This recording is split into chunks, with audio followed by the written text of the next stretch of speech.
They never saw the swarm coming. At 3:12 inches the morning, across a 40-kilometer front stretching from the Jordan Valley to the northern Negev, 800 autonomous kamikaze drones dropped below radar coverage simultaneously. No warning sirens, no interception alert, no time for tank crews to button up hatches or scramble for cover. The first wave hit before a single IDF radar operator had processed what they were seeing on their screens. The Merkava Mark IV, Israel's most advanced main battle tank, the machine that Israel's defense establishment has publicly described as the most survivable armored vehicle in the world, began dying in columns, not one at a time, in groups. The drones did not target randomly. They had been pre-programmed with GPS coordinates of IDF armored assembly areas, coordinates that Iranian intelligence had spent months mapping through a combination of satellite reconnaissance, human intelligence assets, and signals intercepts of IDF logistics communications. The first drone targeted the engine deck.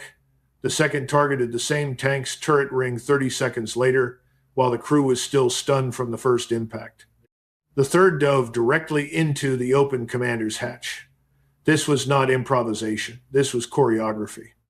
A carefully engineered kill sequence designed by Iranian aerospace engineers who had studied Merkava vulnerability data with the same obsessive precision that Israeli engineers had once used to build the tank's legendary survivability features. Within the first 19 minutes, an entire IDF Armored Brigade, 112 Merkava tanks, support vehicles, fuel trucks, ammunition carriers had been reduced to burning wreckage across a front that spanned 3 separate staging areas. Crews who survived the first impacts emerged from hatches into darkness filled with the sound of incoming rotors and the smell of burning fuel. Some ran, some tried to engage with personal weapons. The drones did not care. By the time the last wave of the strike package completed its attack runs, the IDF's primary armored division designated for Southern Front operations had ceased to exist as a functional fighting force. And in Tel Aviv, the phones started ringing. What you are about to hear is not a dramatization designed to frighten you. It is a detailed, technically grounded analysis of a military capability that exists right now today and that is being deployed with devastating effect against armored formations in conflicts from Nagorno-Karabakh to Ukraine to the current Middle East theater. The drone swarm is not the future of warfare. It is the present. And if you want to understand how a force operating under decades of sanctions and international isolation built an autonomous weapons capability that just destroyed one of the most celebrated armored fleets in modern military history, you need every minute of what follows. Subscribe to US Power Analytics, hit the notification bell, because the story we are telling today changes the calculus of every armored force on the planet, and the implications go far beyond the Middle East. 4 questions. 4 questions that the IDF's surviving senior commanders, the Pentagon's armored warfare specialists, and every defense ministry in Europe are asking right now, and that almost nobody in mainstream media has the technical depth to answer properly. First, how did 800 drones cross the Jordanian and Iraqi airspace corridors into Israeli territory without triggering the layered radar and air defense network that Israel and the United States have jointly built and maintained at enormous cost? Was this a catastrophic intelligence failure, a deliberate gap in coverage that was exploited, or evidence that Iranian electronic warfare capabilities have reached a level of sophistication that renders traditional early warning systems structurally obsolete? Second, the Merkava tank was specifically engineered with top attack protection in mind after Iranian and Hezbollah anti-tank doctrine demonstrated the vulnerability of armored vehicles to overhead strikes. Israel spent billions upgrading the Trophy active protection system precisely to address this threat vector. Tonight, Trophy failed at scale. Why? Was it a saturation problem, a sensor problem, or has Iran specifically reverse-engineered Trophy's engagement envelope and designed its terminal attack profiles to stay outside it. Third, 800 drones require an enormous logistics and launch infrastructure. They require fuel, maintenance, pre-mission programming, GPS coordinate loading, and coordinated launch sequencing across multiple sites. This operation was months in the planning and days in the final preparation. Where was the American and Israeli intelligence apparatus during those months? Where were the satellite passes, the signals intelligence, the human sources that should have detected an operation of this scale before it launched? Fourth, Iran used 800 drones tonight. Its current inventory is estimated at over 3,000 operational units of various classes, with domestic production running at several hundred units per month. If this was not Iran's maximum effort, and it clearly was not, what does the follow-on look like? What happens when the next wave targets not armored vehicles in the field, but power infrastructure, desalination plants, and port facilities? What happens when the target is civilian rather than military? Stay with us. Every question gets answered. Part 1, the battle, anatomy of a swarm strike against armor. To fully grasp what happened to the IDF's armored division tonight, you need to understand the specific tactical problem that armored vehicles face against drone swarms, because it is a problem that the entire global defense establishment has understood theoretically for years, has watched play out empirically in multiple conflicts, and has still not solved. The Merkava Mark IV is an extraordinary machine by any measure of conventional armored warfare. It weighs 65 tons. Its composite armor array is one of the most sophisticated in the world, incorporating layers of steel, ceramic, and reactive armor elements designed to defeat kinetic penetrators and shaped charged warheads. Its trophy active protection system uses radar to detect incoming anti-tank missiles and rockets, and fires a shotgun-like blast of metal fragments to destroy them before they reach the vehicle. In engagements against Hezbollah anti-tank teams, firing Cornet missiles in 2006, and against Hamas rocket-propelled grenades in the Gaza campaigns, the combination of Merkava armor and trophy protection proved genuinely formidable.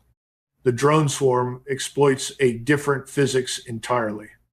A trophy system is designed to detect, track, and engage projectiles approaching at high velocity from relatively predictable angular vectors.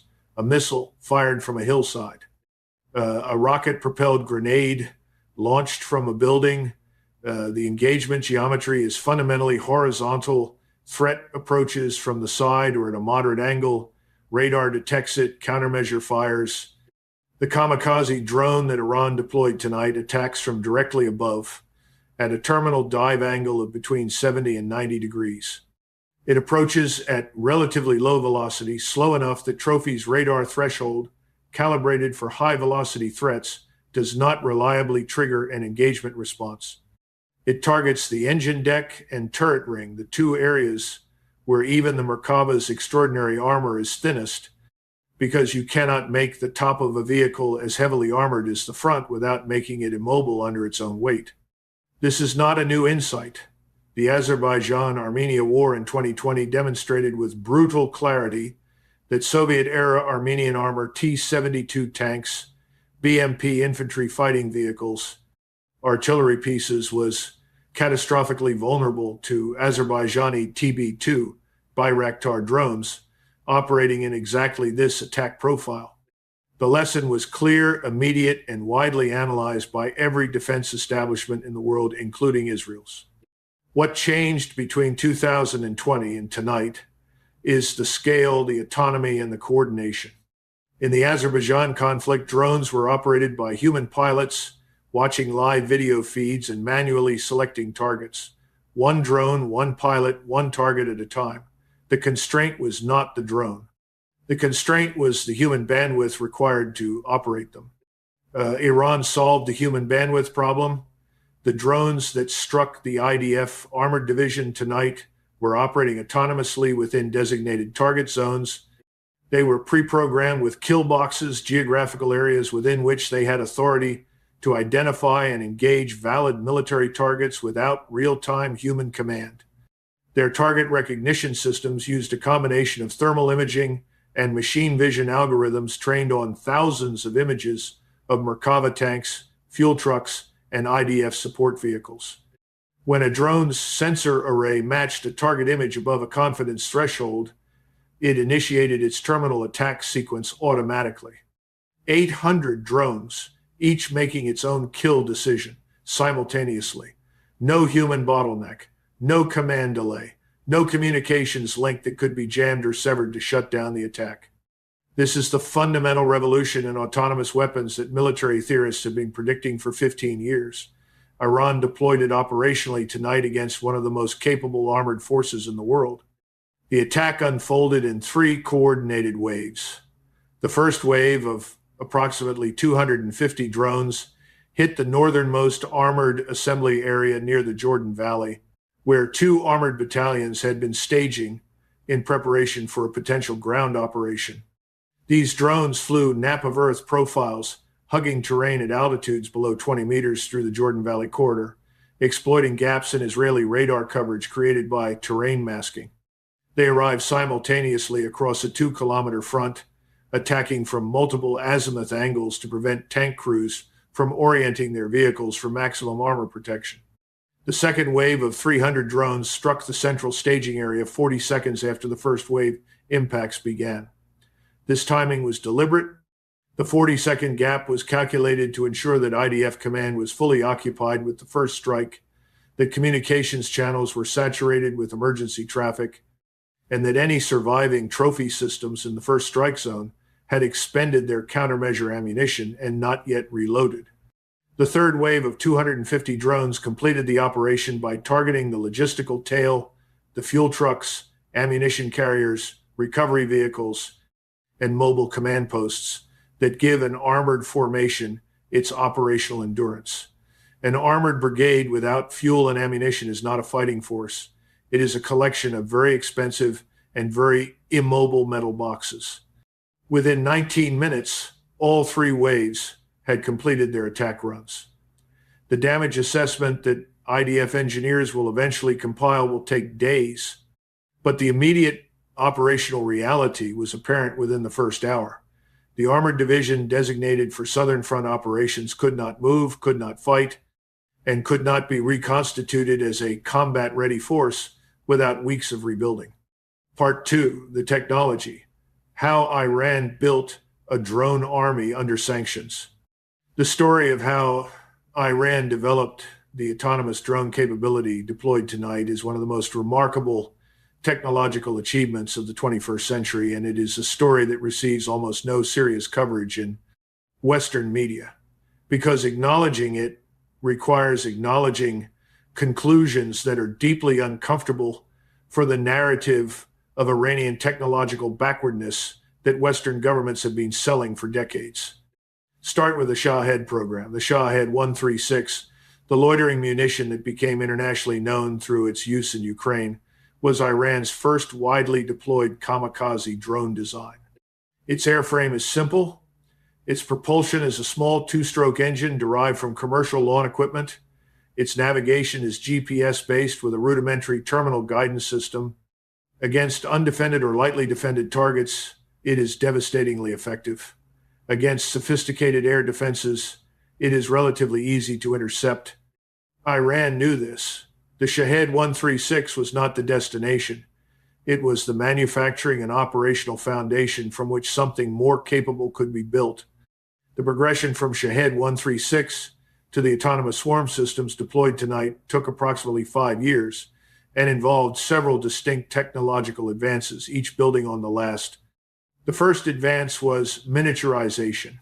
The drones in tonight's strike are significantly smaller than the Shahed. 136 smaller radar cross-section, lower thermal signature, quieter acoustic profile.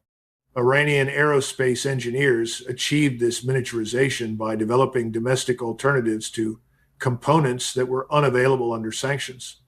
The engine is an Iranian-designed turbofan derivative running on a kerosene air mixture that produces less acoustic signature than the Shahed's 2-stroke. The airframe is constructed from domestically produced carbon fiber composites. The electronics are built around Iranian-manufactured chips that Western analysts had assumed were beyond Iran's domestic fabrication capability. The second advance was autonomous target recognition. The machine vision systems in the drones deployed tonight were trained on imagery datasets that Iranian intelligence assembled over several years, satellite imagery, commercially available photographs, captured Israeli military equipment, and technical drawings obtained through intelligence channels. The resulting neural network can distinguish a Merkava Mark IV from a civilian truck with high confidence under thermal imaging conditions, even when the vehicle is partially obscured by camouflage netting or terrain.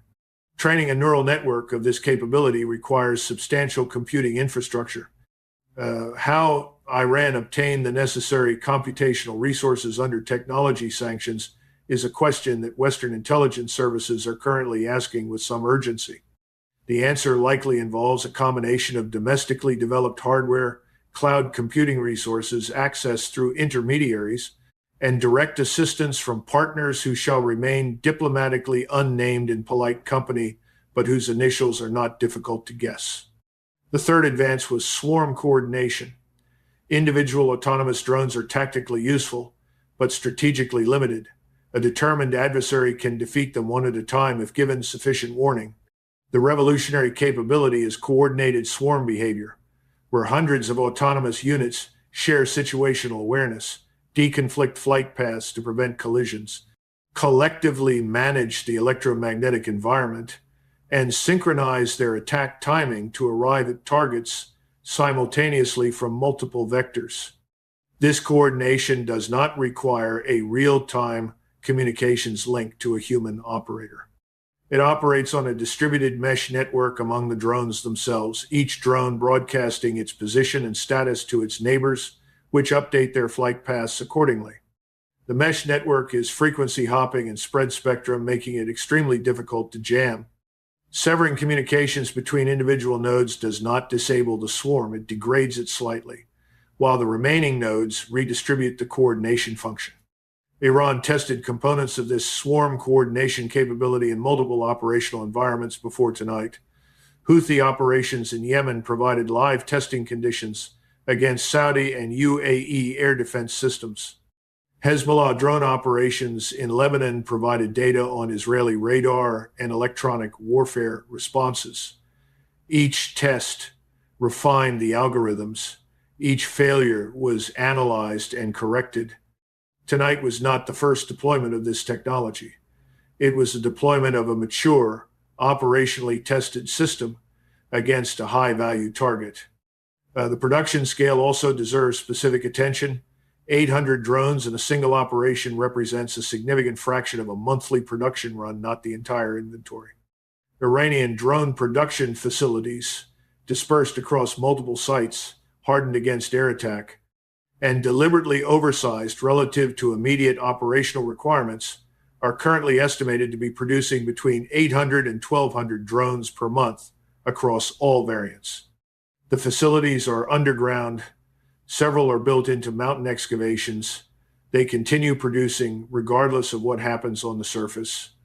This means that Iran can sustain operations of tonight's scale repeatedly, potentially monthly, without depleting its inventory. The production rate exceeds the consumption rate even at high operational tempo.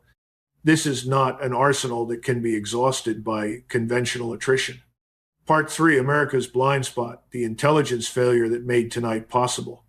Let us now turn to the question that every intelligence professional in Washington, Langley, and Fort Meade is going to spend the next several months trying not to answer publicly. How did the American and Israeli intelligence apparatus miss the preparation for an 800 drone strike operation? Because missing it was a choice, not a capability failure, but a series of assumptions, blind spots, and institutional biases that collectively produced a catastrophic analytical error. The American intelligence community has spent the past 2 decades optimizing for counterterrorism and near-peer conventional military analysis. Its satellite constellation is extraordinarily capable at imaging fixed facilities, tracking vehicle movements on roads, and monitoring known military installations. What it is less optimized for is detecting the distributed, dispersed, small unit logistics operations that support drone swarm preparation. Preparing 800 drones for launch does not look like preparing a missile strike. It does not require large fixed launch pads that are visible from orbit. It does not require the movement of massive fuel tankers or the distinctive electromagnetic signature of radar systems and guidance uplinks associated with ballistic missiles. Drone launch preparation looks like a convoy of light trucks moving to dispersed positions in agricultural areas, desert terrain, and mountain valleys. It looks like technicians working in covered workshops on what could be farm equipment. It looks like nothing distinctive from 30 kilometers above the Earth's surface. Iran spent months exploiting this analytical blind spot. Launch teams were dispersed across dozens of sites in western Iran, eastern Iraq, through proxy-controlled territory, and northern Syria. Each team handled a small number of drones, 20, 30, 50 at most, which were transported to launch positions in civilian vehicle configurations and assembled on-site within hours of the operation window. No single location held enough drones to register as a major threat indicator against the analytical thresholds that trigger elevated intelligence attention. The signals intelligence picture was similarly degraded. Iranian drone operators used a communications protocol specifically designed to minimize electronic emissions during the preparation phase. Mission data, target coordinates, attack profiles, swarm coordination parameters was loaded into drone flight computers before departure from Iran, not transmitted in flight. During the approach phase, the drones emitted almost nothing detectable. The mesh coordination network among the drones themselves used frequency and power levels below the detection threshold of the Israeli ground-based signals intelligence infrastructure. The human intelligence picture was the most consequential failure. Recruiting sources inside Iran's drone program, individuals with access to operational planning, launch schedules, and target lists requires years of relationship development, significant risk acceptance, and an operational security environment that can protect sources from Iran's formidable internal counterintelligence apparatus. The IRGC's Intelligence Directorate has systematically identified and eliminated foreign intelligence penetrations of its most sensitive programs for over a decade. The drone program specifically has been compartmentalized at a level that makes source recruitment exceptionally difficult. What this means in practice is that American and Israeli intelligence had general knowledge of Iran's expanding drone capability. They had assessed the production rate, estimated the inventory, observed testing activities. What they did not have was specific operational intelligence on timing, targeting, and the precise technical parameters of the autonomous swarm system. The difference between knowing that your adversary has a capability and knowing when and how they intend to use it is the difference between strategic warning and tactical surprise. Tonight, Iran achieved complete tactical surprise against the world's most heavily resourced intelligence apparatus. The institutional bias that contributed to this failure is worth naming directly. There is a persistent tendency within Western intelligence analysis to underestimate the practical capabilities of states operating under technology sanctions. The assumption, rarely made explicit but deeply embedded in analytical culture, is that access to Western supply chains, Western education systems, and Western financial infrastructure is a prerequisite for genuine technological sophistication. Iran has spent 20 years systematically proving this assumption wrong. Tonight's operation is the most dramatic proof to date. Part 4, The Will That Built the Swarm, Iran's Doctrine of Technological Sovereignty. There is a concept in Iranian strategic thinking that does not translate easily into English, but that is absolutely central to understanding how tonight's capabilities were built. The concept is sometimes rendered as resistance economy or self-sufficiency doctrine, but neither translation fully captures what it means in practice. At its core, it is the idea that external dependency is a strategic vulnerability, that a nation which relies on foreign suppliers for its critical military components is a nation that can be coerced into paralysis by simply cutting off those supplies, and that therefore the only genuine security lies in developing domestic capability across the full spectrum of technologies required for national defense, even if that development is slower, more expensive, and more painful than simply purchasing the required items on the international market. Iran adopted this doctrine not as an ideological preference, but as an operational necessity after the revolution of 1979 severed its access to American military technology, and after the Iran-Iraq War of the 1980s, demonstrated with brutal clarity what happens when a nation's military runs out of spare parts for weapon systems. It can no longer source. The generation of Iranian engineers and scientists who built tonight's drone swarm grew up in that doctrine. They were educated in Iranian universities that were deliberately expanded and technically upgraded precisely because Iran could not send its brightest students to MIT and Caltech and expect them to return. They worked in research institutions that were funded regardless of sanctions pressure because the political leadership understood that the alternative to domestic capability was permanent, strategic vulnerability. They were motivated by a nationalism that is not reducible to ideology, a genuine pride in building something real from indigenous effort, and a genuine anger at a world order that tried to prevent them from doing so. The engineers who designed the autonomous target recognition system that killed Merkava tanks tonight were not working for abstract political principles. They were solving a specific technical problem. How do you give a small, cheap aerial platform the ability to distinguish a valid military target from a civilian vehicle under thermal imaging conditions in real time without human intervention? And they solved it. The solution required expertise in computer vision, embedded systems, machine learning, and aerodynamics. All of that expertise exists inside Iran today. It was built over 20 years of deliberate investment. The commanders who planned tonight's operational concept, the three-wave timing, the terrain masking approach routes, the targeting of logistical support as the third wave priority were working from a doctrine of armored warfare that is more sophisticated than anything the IDF's strategic planning anticipated. They studied the 2020 Nagorno-Karabakh War. They studied the drone operations in Yemen. They studied the anti-armor experience of Hezbollah in Lebanon. They synthesized those lessons into an operational concept that specifically addressed the defenses that Israel had developed in response to those earlier conflicts. This is the pattern that defines Iranian military development. Identify a vulnerability, develop a tool to exploit it, test the tool in a proxy environment, refine it based on operational feedback, deploy it at scale when the political and strategic conditions are right. The timeline from concept to tonight's deployment was not rushed. It was patient, extraordinarily patient.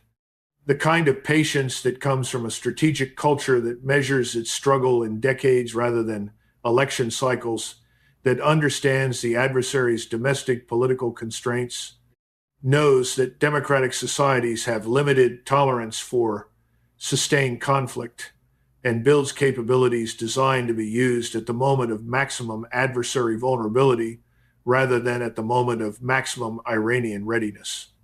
That moment is now. Part 5. The global order fractures. What burning tanks mean for the world. Pull back from the battlefield, from the burning tanks and the shattered drone carcasses and the stunned IDF officers trying to reconstitute a command structure for a division that no longer exists. Pull back to the level of global strategic architecture and ask the question that nobody wants to ask out loud. What does tonight mean for the future of conventional armored warfare? And what does it mean for the international order that has been built on the assumption of Western military technological superiority? Start with the armored warfare question because it is the most immediate and the most tractable. The tank has been pronounced dead before. After every anti-armor innovation, the shaped charge, the guided anti-tank missile, the top attack munition military theorists have declared armor obsolete and then watched armies continue to rely on it because nothing else provides the same combination of firepower, protection, and mobility that enables ground forces to seize and hold terrain. The tank survived the Cornet missile. It survived the Javelin. It survived the early drone threats by evolving its active protection and electronic warfare suites. What happened tonight is different in degree and possibly in kind. 112 tanks destroyed in 19 minutes by a system that costs a fraction of what the tanks cost, that can be produced at industrial scale under sanctions, and that can be deployed with minimal operator training and no requirement for pilots or crews. The economics are catastrophically asymmetric. Each Merkava Mark IV costs approximately $4 to $5 million to produce and years to crew, maintain, and support. Each drone in tonight's swarm costs an estimated $15,000 to $25,000 and requires no ongoing personnel commitment. The military establishments of NATO, Russia, and China are all watching tonight's footage with the same thought. Does this mean our armor is vulnerable in the same way? The answer, unfortunately for the world's tank crews, is yes. Not immediately, not without defenses, not without adaptation. But the adaptation required defeating autonomous swarm attacks at scale requires capabilities that no current military has fully developed and deployed. Directed energy weapons that can engage multiple simultaneous targets are the most promising counter technology, but they are power-hungry, range-limited, and not yet operationally deployed at the scale required to protect armored formations.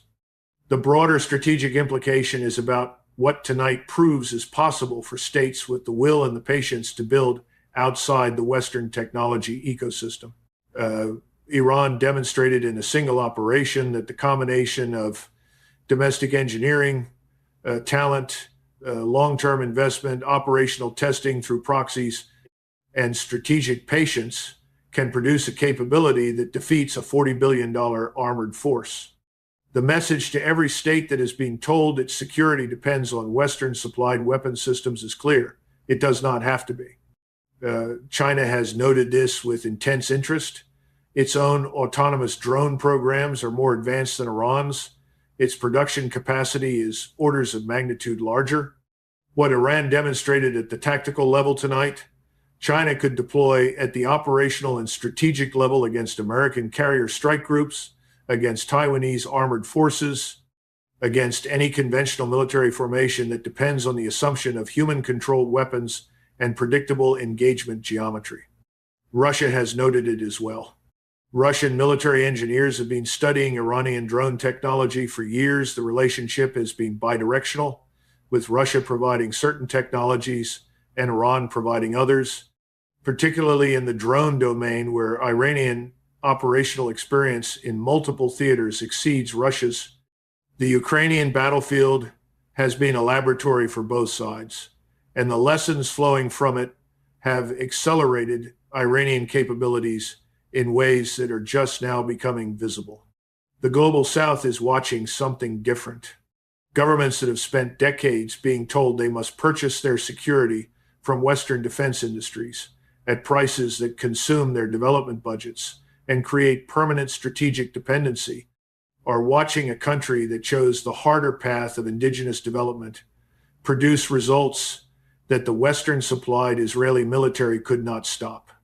The American response tonight, watching, analyzing, issuing statements, is not the response of an unchallenged hegemon. It is the response of a power that has concluded, at least in this instance, that the costs of direct involvement exceed the benefits. That calculation will be noted by every government that has been relying on the American security guarantee as the foundation of its strategic posture. When the guarantee is conditional, when it can be suspended based on political calculation, resource constraint, or risk assessment, it is not a guarantee at all. It is a preference, and preferences change. The multipolar world that is assembling itself in the wreckage of tonight's IDF armored division is not a world of chaos. It is a world of multiple competing powers, each with genuine military capability each operating according to its own strategic logic, and none of them subordinating their national interests to the preferences of Washington in the way that the post-Cold War unipolar moment assumed they would. Iran has been the most explicit and the most insistent voice arguing for this world. It has paid the highest price for that insistence. And tonight, it has made the most dramatic single demonstration yet that the world it was arguing for is not merely an aspiration, it is arriving. The burning Merkavas in the Negev are not just tactical military losses, they are symbols. They are the visible evidence of a transition that has been occurring for years beneath the surface of official narratives. The transition from a world in which Western military power could enforce compliance to a world in which that power meets genuine, sophisticated, technologically capable resistance. History does not announce itself. It does not file a press release or schedule a press conference. It simply happens, and those who are paying attention recognize it afterward for what it was. What happened tonight in the fields and staging areas where Israel's armored division died will be in the history books.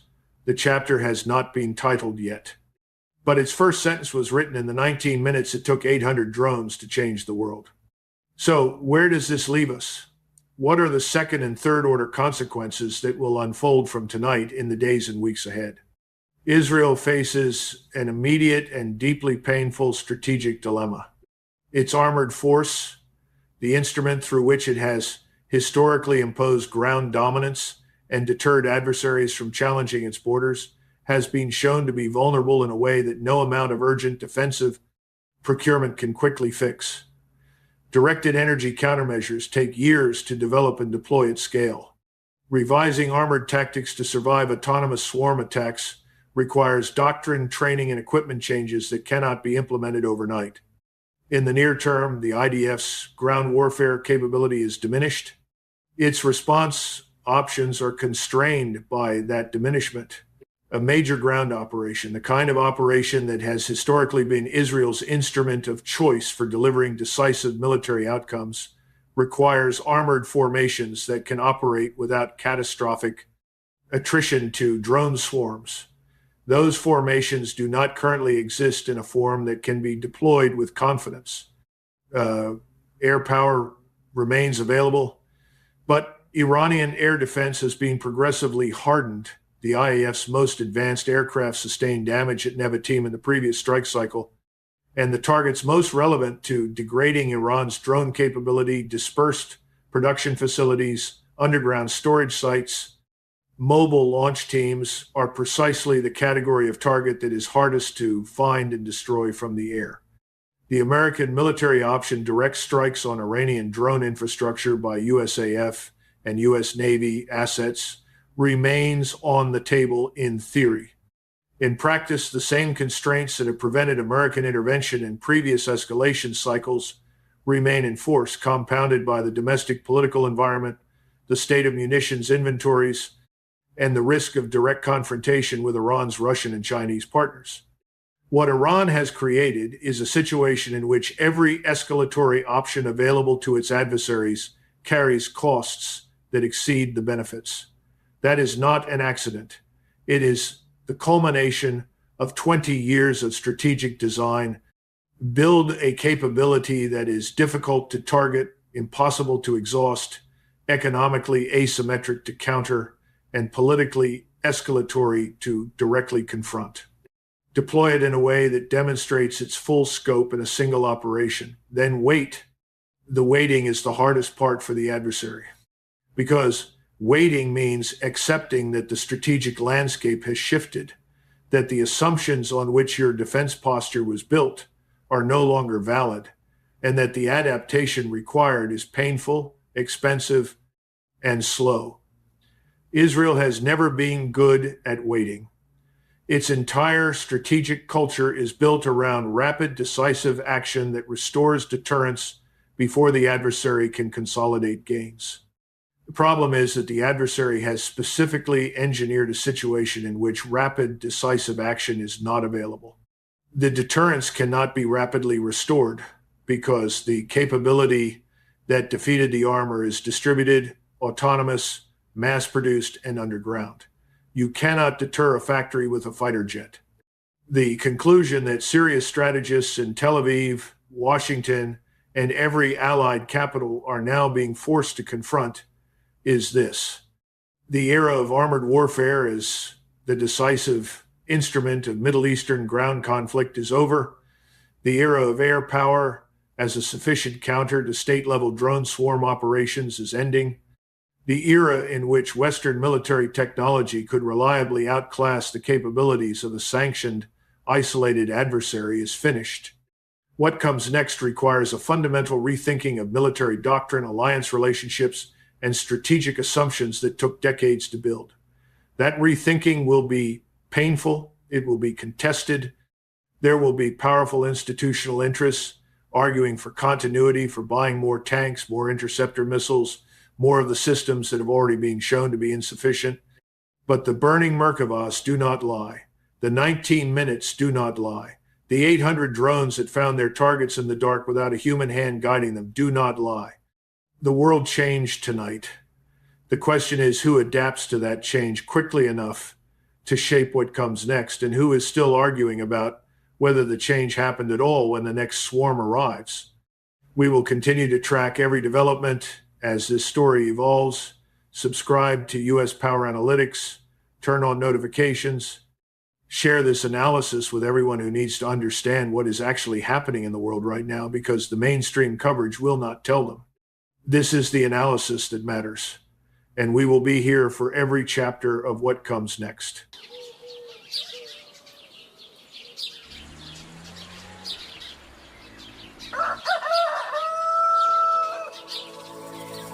Hisar की जन्नत से भी प्यारी है, मेरा यार हंस दे तो जन्नत भी मुस्कुराए, रूठ जाए अगर यार मेरा जग सारा रूठ जाए।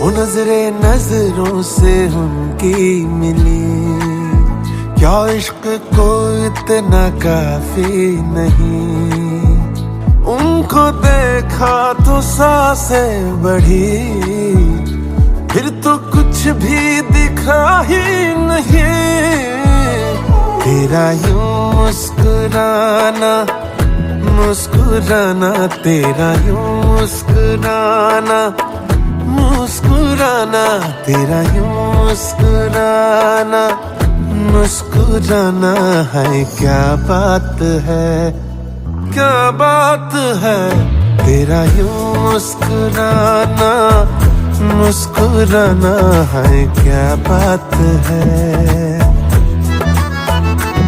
तेरा ना जिंदगी में जैसे सौगात है, तेरा यूं मुस्कुराना मुस्कुराना है, क्या बात है।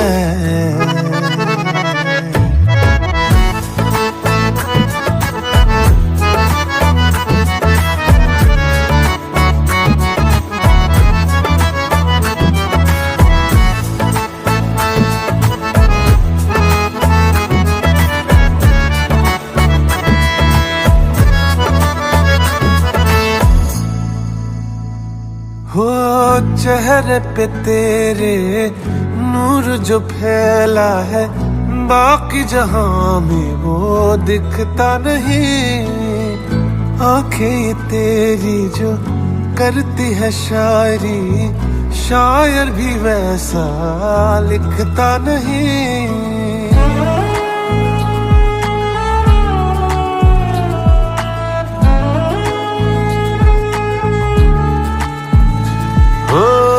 चेहरे पे तेरे नूर जो फैला है, बाकी जहां में वो दिखता नहीं। आंखें ये तेरी जो करती है शायरी, शायर भी वैसा लिखता नहीं। पास में मेरे तू हो यारा, तो सारे रुते रंगीन लगे। इश्क इबादत करता रहूं मैं, तू मुझको मेरा दीन लगे। तेरा ना जिंदगी में जैसे सौगात है,